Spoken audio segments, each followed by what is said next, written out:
देखो आज लोग हम पढ़ने वाले हैं डिफॉर्मेशन ऑफ द सॉइल, जो हमने लास्ट में पढ़ा है उसी का सेकंड पार्ट है ये। ठीक है, अभी तक तुम्हें टोटल स्ट्रेस और वाटर प्रेशर इफेक्टिव स्ट्रेस समझ में आ गया।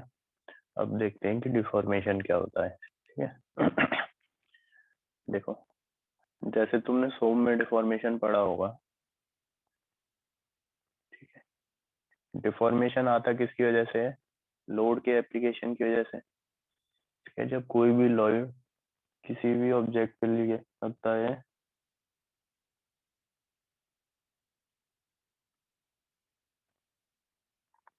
तो क्या होता है, उसमें स्ट्रेन डेवलप होता है। स्ट्रेन को ही डिफॉर्मेशन बोलते हैं। ठीक है, उसके बाद स्ट्रेस डेवलप होता है, ये तो पता है तुम्हें। ठीक है, सबसे पहले स्ट्रेन आया है स्ट्रेस? स्ट्रेस। किसने बोला ये स्ट्रेस आया सबसे पहले?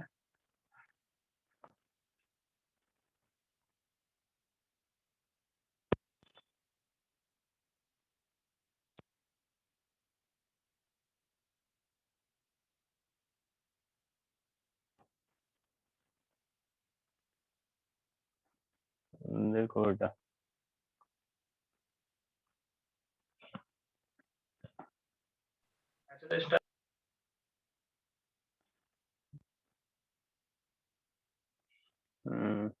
स्ट्रेस होता क्या है पार्थ?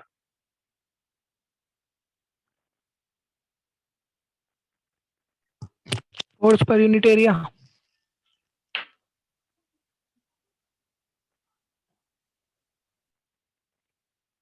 और कोई कुछ कहना चाहेगा कि स्ट्रेस आया सबसे पहले स्ट्रेन आया? स्ट्रेस आया सर। एक मिनट रुक गया बेटा।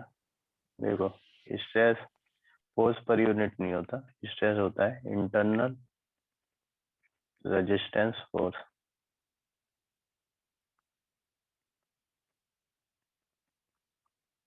Force per unit area. ठीक है, internal resistance force per unit area. जो बता रहा हूँ पहले वो सुनो। स्ट्रेस क्या होता है? Internal resistance force per unit area. ठीक है, ये मैंने कोई लोड लगाया। ठीक है, लोड लगाने की वजह से ये जो भी ऑब्जेक्ट है इसमें क्या आएगा? कंप्रेशन। ठीक है, अब कंप्रेशन का फिनोमेना देखो कैसे होता है।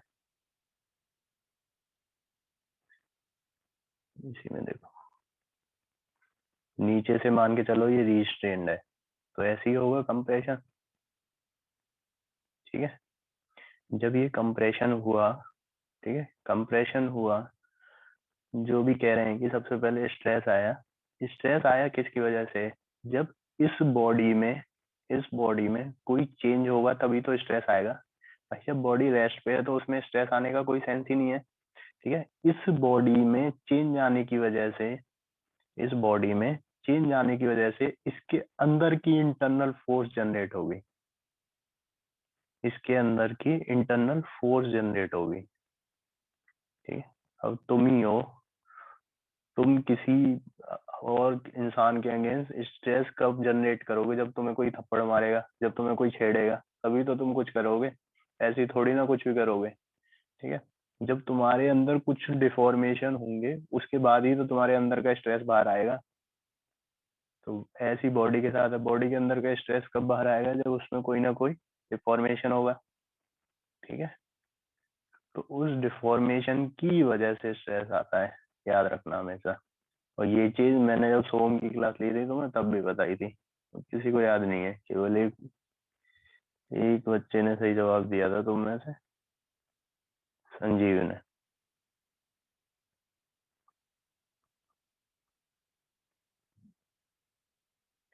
ठीक है, अब आ जाओ सॉइल में। ठीक है, अब सॉइल में क्या होता है? सॉइल में ये जो डिफॉर्मेशन होता है ना, ये बड़ा खतरनाक होता है। अब वो कैसे खतरनाक होता है वो देखो। देखो, ये कोई भी सॉइल है। ठीक है, अब इस सॉइल पे कोई भी स्ट्रक्चर बनाया है हमने। ठीक है, इस स्ट्रक्चर के फॉर्मेशन से इस सॉइल में कोई डिफॉर्मेशन हुआ। डिफॉर्मेशन हुआ मतलब कि ये स्ट्रक्चर आया, स्ट्रक्चर आने की वजह से क्या आया, इस सॉइल पर लोड आया, लोड आने की वजह से क्या होगा कि इस सॉइल में कुछ ना कुछ डिफॉर्मेशन होगा। ठीक है, तो ये डिफॉर्मेशन क्या करेगा, डिफॉर्मेशन बेसिकली क्या होता है, यदि वॉल्यूम के टर्म में देखूं तो change in volume to original volume, तो उसके वॉल्यूम में कुछ रिडक्शन होगा, मतलब यहाँ से उसकी हाइट, बेसिकली अभी हाइट के टर्म में देखो, delta H by H, change in height to the original height, उसकी हाइट में कुछ ना कुछ रिडक्शन होगा। ठीक है, इस हाइट के रिडक्शन की वजह से बॉडी क्या होगी, ये कोई भी बिल्डिंग है वो क्या होगी, डिस्प्लेस होगी। ठीक है, which may lead to cracks, हाँ exactly, settlement, which may lead to crack in this building. ठीक है, जो कि बहुत हजार्डस फिनोमेना है। आई ये चीज समझ में नहीं आई?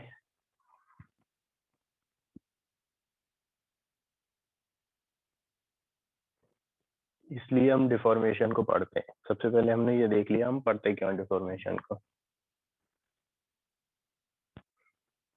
ठीक है,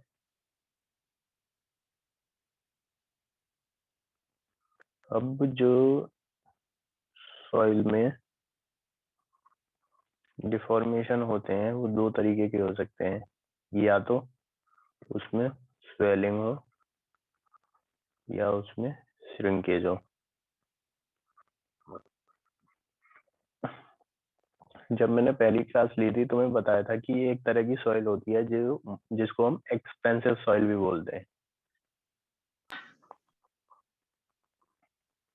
कौन सी सॉइल थी वो?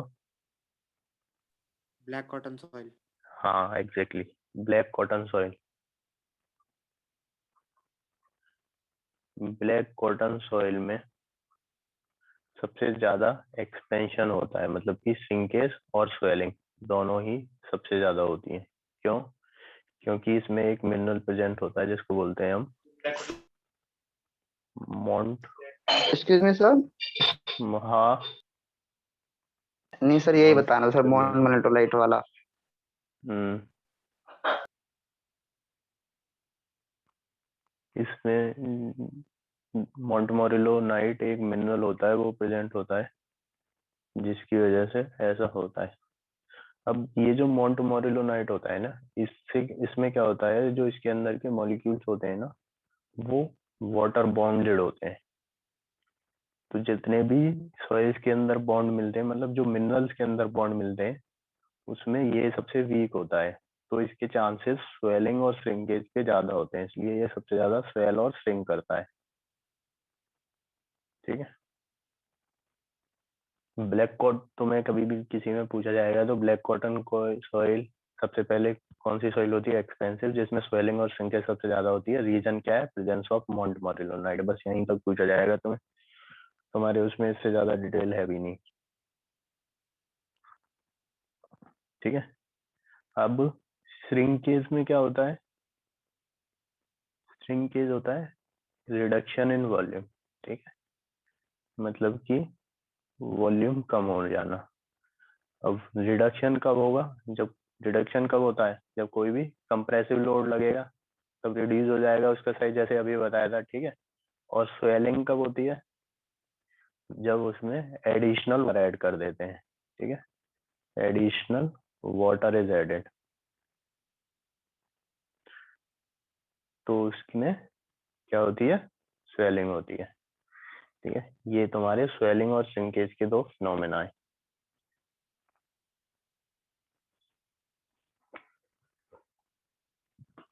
यहाँ तक किसी को कोई डाउट? देखो इसके बाद देखो क्रीप क्या होता है। क्रीप क्या होता है, the slow gradual lateral movement of the soil is termed as creep, मतलब कि due to the application of load, ये सॉइल है। ठीक है, इसमें लोड लगने की वजह से इसका जो लेटरल मूवमेंट होता है, इस साइड वाला जो मूवमेंट होता है, इसको बोलते हैं क्रीप। लॉन्गिट्यूडनल और लेटरल समझते हो तुम किसे कहते हैं?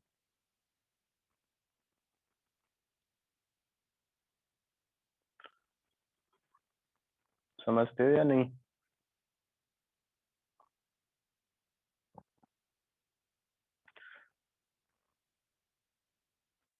क्या होते हैं लॉन्गिट्यूडनल और लेटरल? सर जो लेंथ में सर जो चीज बढ़ती है सर उसे लॉन्गिट्यूडनल कहते हैं। अच्छा, और लेटरल?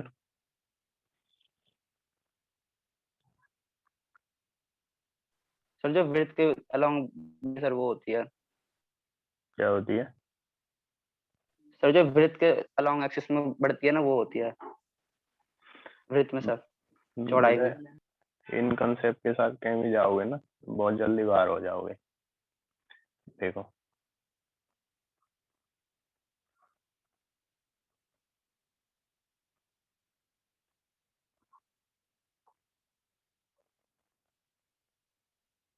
ये कोई भी लोड लग रहा है, ठीक है? इस लोड की डायरेक्शन में कोई चेंज आता है, इस लोड की डायरेक्शन में कोई चेंज आता है, या इस लोड की डायरेक्शन में कोई भी स्टडी करते हैं, उसको बोलते हैं लॉन्गिट्यूडनल।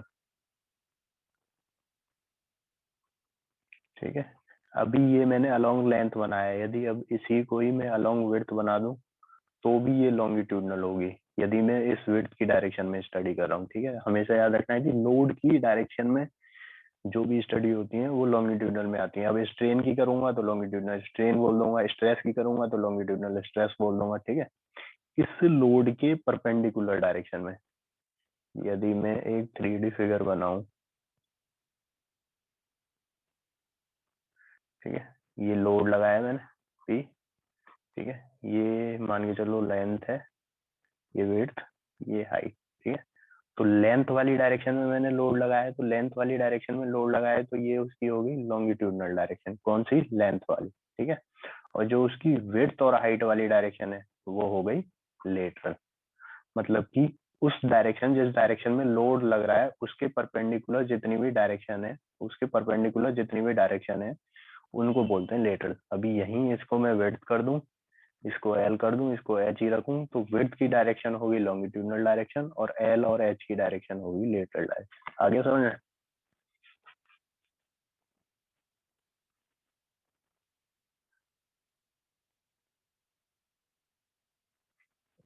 ठीक है, अब देखो हीविंग क्या होता है।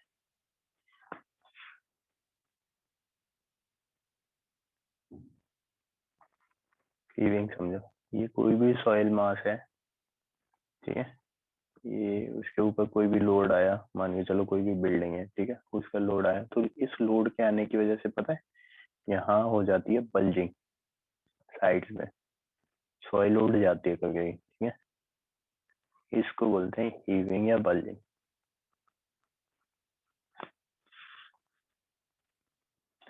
ठीक है, प्लास्टिक फ्लो क्या होता है, ये मतलब कुछ टर्मिनोलॉजी है, ये आएंगी इस चैप्टर के दौरान, तो पहले ही क्लियर कर दिए ताकि बीच में तुम्हें कोई दिक्कत ना हो।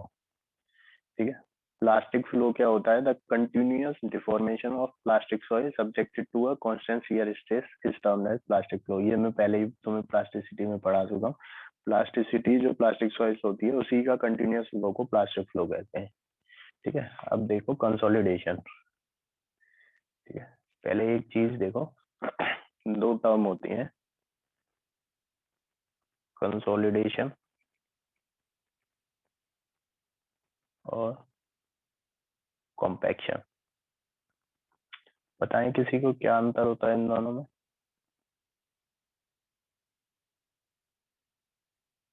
सर कंसोलिडेशन में क्या होता है ना सर, वो मिट्टी अपना आप बैठ जाती है। सर कॉम्पैक्शन में सर हम हैमर की हेल्प से सर उसे कॉम्पैक्ट करते हैं ना।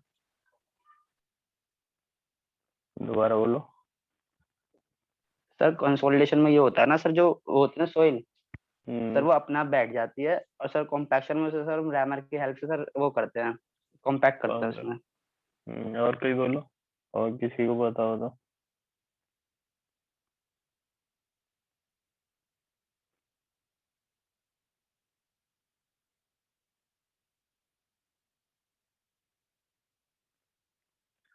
अरुण, बताओ तुम्हें पता है?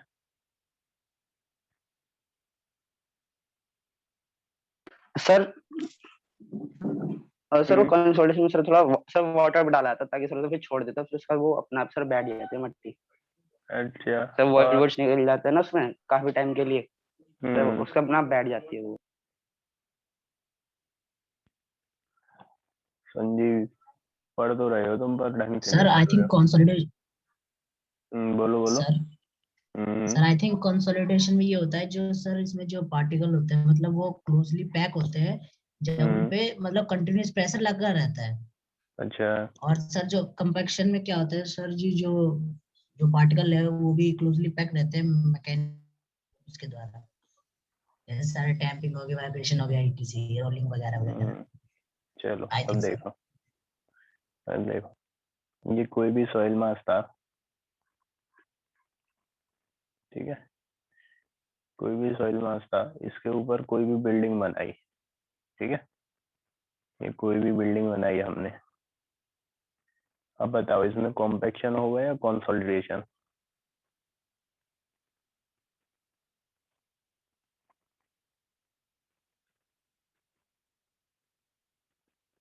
कॉम्पैक्शन होगा सर। किसी ने बोला है कॉम्पैक्शन होगा, ठीक है, और कोई? बेटा पार्टिसिपेट किया करो इस डिबेट में, जितना ज्यादा पार्टिसिपेट करोगे ना तभी तुम्हें ये चीज याद रहेगी कि अरे हाँ मैंने कॉम्पैक्शन बताया था, सर ने मुझे ये बताया था, सर मेरे कनेक्टिविटी ख्याल बनती से है। कौन सर मेरे ख्याल से कंसोलिडेशन होगी शायद।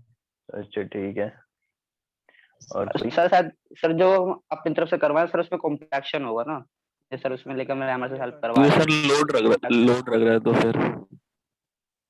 अच्छा ठीक है, चलो देखो,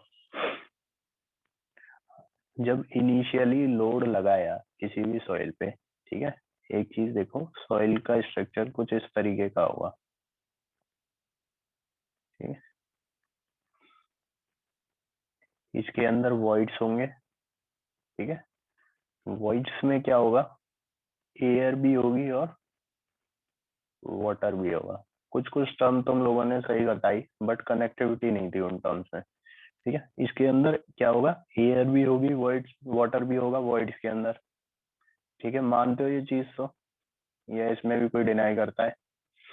ठीक है, अब क्या होगा, जब यहाँ सॉइल है, इस पे ये लोड आया, तो बताओ सबसे पहले क्या रिमूव होगा, रिमूवल ऑफ व्हाट? एयर होगा। एग्जैक्टली, एयर होगा सर। एयर होगी, सबसे पहले रिमूव होगी एयर, ठीक है। इनिशियली जब ये लोड आया होगा, जब ये स्ट्रक्चर बना होगा, मतलब जिस टाइम ये स्ट्रक्चर बना होगा, तो सबसे पहले इसमें से क्या रिमूव हुई होगी, एयर, ठीक है। और एक सिचुएशन ऐसी आ गई होगी कि ये एयर जो है उसमें से 100% रिमूव हो गई होगी, है ना। उसके बाद क्या बचेगा वॉइड्स में, क्या बचेगा वॉइड्स में? वाटर, सब वाटर बचेगा उसमें। वाटर। ठीक है। इस एयर से और 100% वाटर तक आने वाली सिचुएशन को, इसको बोलते हैं कॉम्पैक्शन, ठीक है, कॉम्पैक्शन। अब कुछ लोगों ने बोला था कॉम्पैक्शन एक इमीडिएट फिनोमेना है, एग्जैक्टली कॉम्पैक्शन बिल्कुल एक इमीडिएट फिनोमेना है। अब ये तो मैं केवल दोनों को क्लब करके बता रहा हूँ, यदि अलग से भी देखें तो कोई भी सॉइल मास है, उसमें रैमरिंग करते हैं हम, ठीक है, वाइब्रेशन करते हैं, और कई तरीके हैं, ठीक है, रोलर्स यूज करते हैं इसके ऊपर, रोलर्स देखा होगा फील्ड में यूज होता है, जब रोड कंस्ट्रक्शन करते हैं तो रोलर्स चलाते हैं, ठीक है। तो वो सब किस लिए करते हैं, कॉम्पैक्शन। कॉम्पैक्ट करने से क्या होगा कि उसके अंदर का जो एयर मास है वो रिमूव हो जाएगा। अब जब एयर मास रिमूव हो जाएगा तो उसमें क्या बचेगा, वाटर। तो बेसिकली होता क्या है कॉम्पैक्शन से, उसकी ड्राई डेंसिटी बढ़ जाती है, ठीक है। जब उसकी डेंसिटी इंक्रीज हो जाती है तो डेंसिटी का सीधा सीधा रिलेशन होता है किससे, स्ट्रेंथ से, तो उसकी स्ट्रेंथ इंक्रीज हो जाती है, ठीक है। तो उसकी स्ट्रेंथ को इंक्रीज करने के लिए हम ये करते हैं। आई समझ में? यहाँ तक किसी को कोई डाउट, कोई चीज रिपीट करनी हो अभी तक?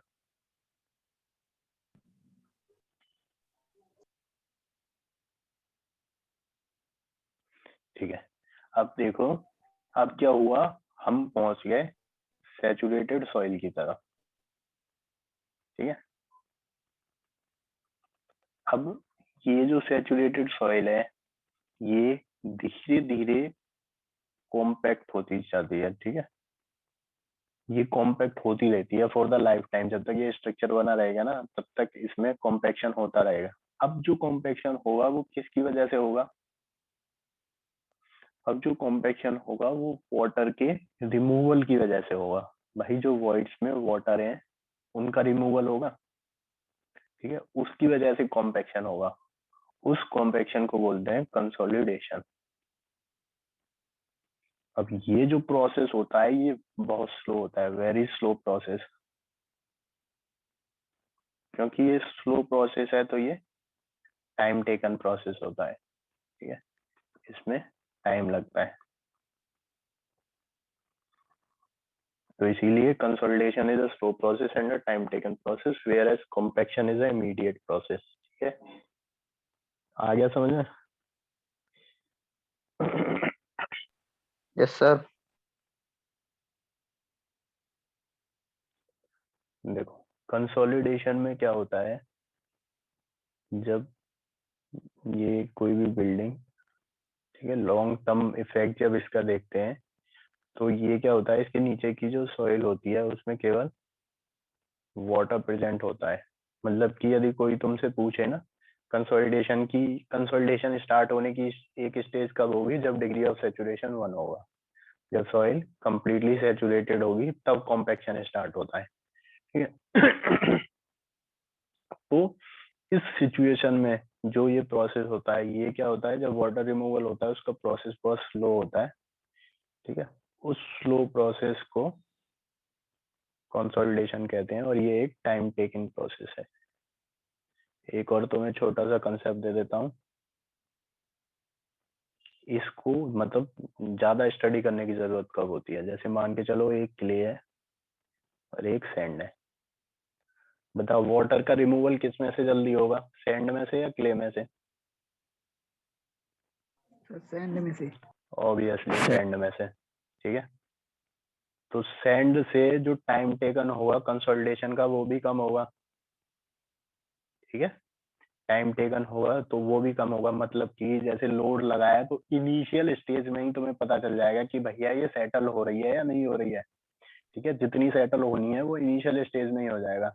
अब क्ले क्या होता है, इसमें बहुत लॉन्ग टर्म प्रोसेस हो जाता है, ठीक है, इसमें बहुत ज्यादा टाइम लगता है वाटर को ईज आउट करने में, मतलब वाटर को निकलने में, तो ये लॉन्ग टर्म। इसीलिए कहते हैं जो सैंड है, sand is a good boy. क्यों गुड है? क्योंकि ये हमें इनिशियली वार्निंग दे देता है कि भैया सेटलमेंट होगा तो हो जाएगा, नहीं होगा तो नहीं होगा। लेकिन क्ले बहुत टाइम टेकन प्रोसेस है, इसमें हमें पता ही नहीं चलता है कि स्ट्रक्चर हमारा कब फेल होने के चांसेस हो। उस एंड पे बनाने में थोड़ी ईज रहती है, इसीलिए क्योंकि इनिशियल स्टेज में ही जितना सेटलमेंट होना है उतना हो जाता है। आइए चीज समझ में, कॉम्पैक्शन और कंसोलिडेशन समझ में आया?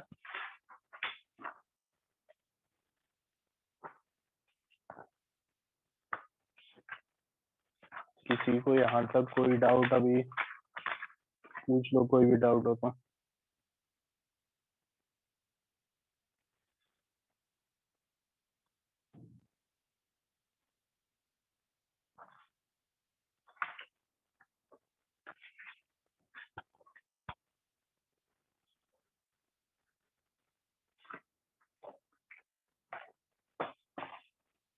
देखो अब ये कंसोलिडेशन प्रोसेस को समझाया गया है, ठीक है,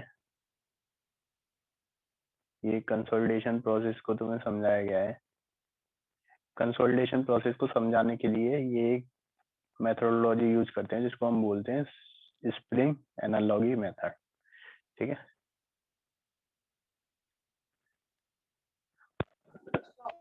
अभी बेटा अभी इसमें और राज खुलेंगे कृष्णा, अभी रुक जाए, मैं समझा दूंगा धीरे धीरे। अभी यहाँ तक समझ आया सर, कॉम्पैक्शन एयर के 100% रिमूवल प्रोसेस बोलते हैं। हाँ, एयर का 100% रिमूवल मतलब वाटर का 100% प्रेजेंट होना ना वॉइड्स में, सेम ही बात है दोनों अंकुश। पहले ये स्प्रिंग एनालॉजी समझाता हूँ, उसके बाद कृष्णा ने सही डाउट पूछा है उसको भी क्लियर करूंगा, ठीक है। अभी शायद इसी में आ जाए, 3 स्टेप प्रोसेस होता है ये, बता दूंगा अभी, ठीक है। इसमें कुछ एजम्पशन होते हैं जो मान के चलते हैं, उसके बाद वो चीज प्रूव होती है।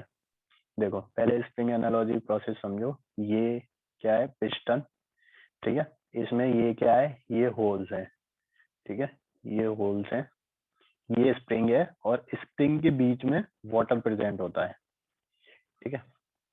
अब ये जो स्प्रिंग है ये बेसिकली स्प्रिंग को हम एज्यूम करते हैं as a soil solid, soil के सॉलिड, ठीक है। इनके बीच में हमने वाटर फिल कर दिया, इस पे प्रेशर लगाते हैं और ये वाटर लीज आउट होता है। तो इसी प्रोसेस को समझाने के लिए हम ये स्प्रिंग एनालॉजी यूज करते हैं। The process of primary consolidation can be best understood with the help of mechanical model, ठीक है। ये तरजागी ने दिया था। ये करता क्या है, consist of cylinder with a frictionless piston as shown in figure, ठीक है। ये तरजागी ने दिया था ये स्प्रिंग एनालॉजी मेथड। ये क्या होता है कि जो प्राइमरी कंसोलिडेशन होता है उसको समझाने के लिए यूज होता है। प्राइमरी कंसोलिडेशन क्या होता है ये अभी पता चल जाएगा थोड़ी देर में, ठीक है। The piston is supported on one or more helical metallic spring, ये स्प्रिंग्स हैं जो इसमें यूज हुई है। The space under the piston is completely filled with water, ये वाटर से कम्प्लीटली फिल होता है। In this model spring represent the soil particles, ठीक है। And the water indicate pore water में जो पोर वाटर को रिप्रेजेंट करता है सॉइल सिस्टम में, ठीक है। अब ये जो सिस्टम हो गया ये कौन सा हो गया, सैचुरेटेड कंडीशन में हो गया, ठीक है। When a load per unit area is placed on the piston this get fully transfer to the water, मतलब कि जब ये जो इनिशियली हम जब लोड लगाते हैं ये लोड जो है कंप्लीटली वाटर पे इनिशियली ट्रांसफर होता है, ठीक है। This pressure goes on increasing, this is equivalent to u, मतलब कि पोर वाटर प्रेशर के बराबर हो जाता है, ठीक है। which would develop in a clay water system under external load. If the whole model is leak proof without any hole in the piston, water cannot be escape, मतलब कि water इससे escape नहीं हो सकता है। Such a condition represent highly incompressible clay water system. It has been found that in this case compacted plastic clay minimum initial gradient required to cause the flow may as high as 22। Basically इसमें कुछ नहीं है, इसमें तुम्हें ये समझाया गया है कि ये नंबर ऑफ वॉइड्स जितने कम होंगे, ठीक है, वो रिप्रेजेंट करेगा तुम्हें क्ले वाटर सिस्टम को, ठीक है। जैसे अभी बताया था ना क्ले में वॉइड्स कम होते हैं तो इनका रिमूवल बहुत कम होता है, ठीक है। रिमूवल कम होगा तो ये क्या होगा, ये एक टाइम टेकन प्रोसेस होगा, ठीक है। मतलब कि एक तरीके से ये जो स्प्रिंग एनालॉजी है ये रिप्लेसमेंट किसका है, क्ले वाटर सिस्टम का, ठीक है। क्ले वाटर सिस्टम को परफॉर्म करने के लिए उसने स्प्रिंग एनालॉजी मेथड किया था, ठीक है। अब ये स्टेजेस ऑफ कंसोलिडेशन समझाने से पहले, स्टेजेस ऑफ कंसोलिडेशन समझाने से पहले सबसे पहले तुम ये प्रैक्टिकल देख लो कि ये क्या होता है, लेबोरेटरी कंसोलिडेशन टेस्ट, ठीक है। इसकी मैं तुम्हें वीडियो दिखा देता हूँ क्योंकि ये अपार्टस तुम्हें ऐसे समझ में नहीं आएगा। एक मिनट बेटा, मैं पता चल जाएगा अभी क्या मिलता है, 2 मिनट वेट तो करो, पहले क्लास पूरी हो जाने दो फिर डाउट क्लब अप कर दूंगा सारे, ठीक है। कंसोलिडेशन टेस्ट क्या होता है इसकी मैं तुम्हें वीडियो दिखाऊं, पहले वीडियो देख लो, उसके बाद एक क्लास और रखेंगे उसमें मैं इसे समझाऊंगा।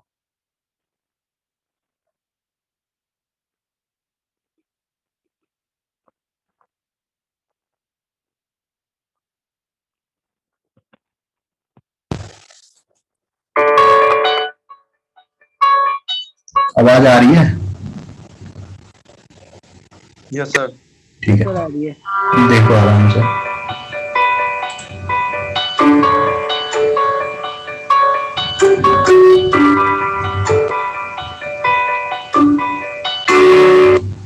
This soil sample we can implement with the two types. One is the remolded soil samples or undisturbed soil samples. The remolded soil samples is ये रीमोल्डेड और अनडिस्टर्ब, इसको अभी डिस्टर्ब और अनडिस्टर्ब भी बोलते हैं। ये आगे शायद इसका कोई ना कोई प्रैक्टिकल भी होगा, इस टर्मिनोलॉजी को याद रखना, इस क्लास में भी बता दूंगा। अभी ये आगे पूरा एक चैप्टर भी आएगा उसमें भी समझ में आ जाएगा। ये desired water content has to be added in it and then it has to be compacted with the 3 layers. The soil passing through 425 micron has to be implemented in it. If I am working on the undisturbed soil samples, then we have to implement, go to the site and then take out the undisturbed soil samples. Now at present I have taken the undisturbed soil sample, I have trimmed up with the upper and bottom surface. Now this base of the consolidation ring has the number of the grid patterns over here. This is the channel where the water passes and drains outward. Now this is your upper layer of the consolidation cell. Firstly, we have to put up stones. This porous stones we have to implement firstly with the bottom pit and then the filter pip. Nextly, the soil sample and then the consolidation ring. Consolidation ring is smooth to reduce the friction and it has a diameter of 6 centimeters. Also cell with a diameter of 10 centimeter are also available.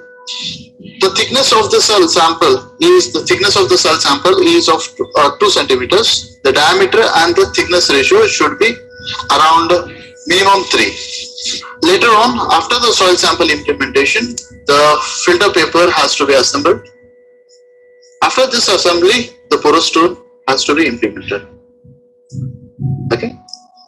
Now to interact this assembly completely, then the upper ring has to be implemented. It has to be tightened with the help of the screws. It has to be tightened completely. This is the perforated pressure pad. Just I have to place on the top. After tightening of the screws, this assembly is completely intact. There are two types of consolidation cells. One is the floating free ring cells. Another one will be calling it as fixed ring cells. This is completely fixed ring cell. Now the floating ring is on the both top and bottom of the porous stones are free to move and loading is done. Here with this fixed type, only the top porous stone can be moved. This is the difference between the floating and a fixed one. This is completely a fixed one. Now we'll be moving for the loading device. Now the loading is applied by the suspending the weights by the lever arm. You can see over the lever arm. Whenever you start the experimentation, this lever arm should be with the horizontal. One to need. Now the sample to be saturated, the loading device consists of a small reservoir connected to the cell with a plastic pipe. Okay, this is your reservoir, like small reservoir, where my sample has to be saturated completely. Okay, throughout the experimentation, it has to be saturated. The lever arm should be with respect to horizontal.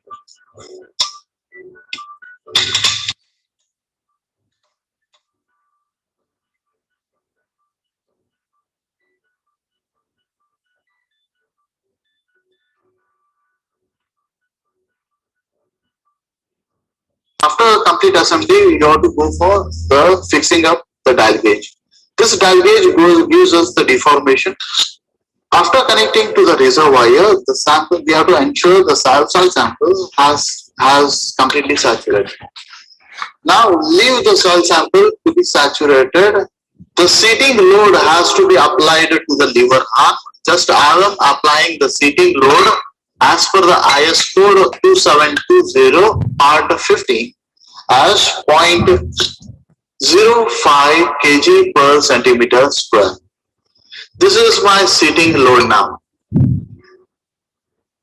Now after applying the seating load, the setup has to be left at 24 hours.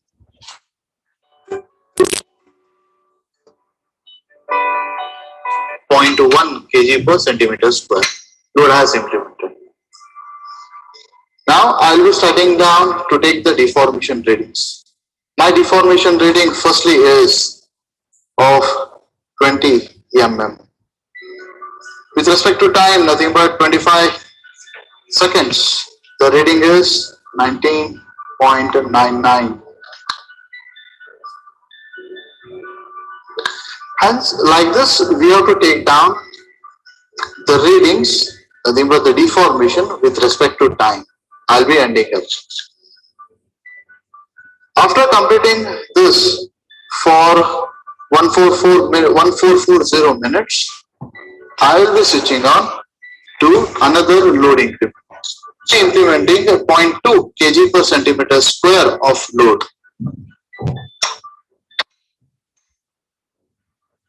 Always look at the incremental load should be double with respect to the previous loading. Now I'll be starting down to take the readings with respect to my time again. Once I implement the load of 0.2 kg per centimeter square with respect to time, once I ended up with the deformation reading as 19.95. Then after ending up with this 0.2 kg per centimeter square, again I will be doubling my weight. Okay. The loading is 0.5 kg per centimeter square. Again this I will be implementing 0.5 kg per centimeter square. Okay. Again the same procedure has to be cultivated with respect to the time I have to take down the readings again, the deformations. Okay. Like this, we have to go for 0.1, 0.2, 0.5, 1, 2, 4, 8. All the readings has to be captured.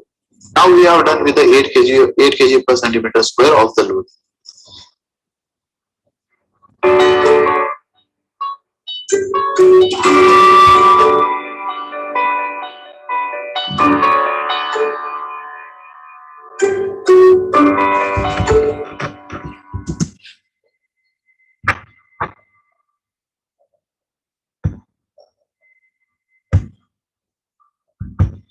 कुछ आया तो ना